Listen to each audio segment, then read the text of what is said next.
Alors dans cette vidéo, je vais parler de certains éléments essentiels du chapitre 5.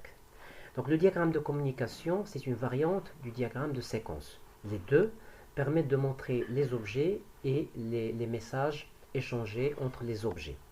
Seulement le diagramme de séquence, il est plutôt temporel, donc on voit plutôt les messages envoyés et reçus sur la ligne de vie.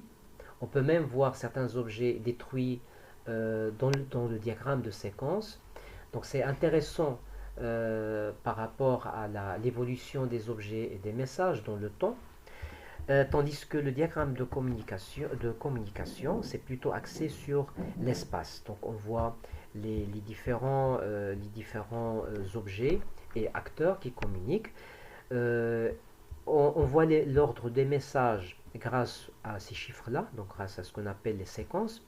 Et puis, ça permettra de détecter les objets qui sont les plus sollicités, c'est-à-dire les objets qui envoient et qui reçoivent le plus de messages. Ces objets-là peuvent, au niveau de la programmation, être de type objet serveur, car ils sont très sollicités.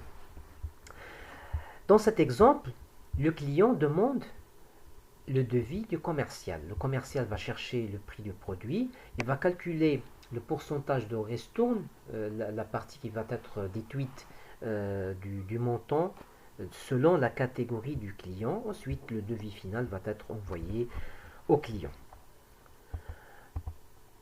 Alors, certaines choses aussi qui peuvent être rajoutées. Là, nous avons deux messages. Demande donc de calcul de stock d'un certain produit, puis la valeur du stock calculé va être envoyée au gérant. On peut fusionner les deux messages dans un seul, comme vous voyez ici dans cet exemple. Donc nous allons stocker donc la valeur de cette opération dans valeur stock.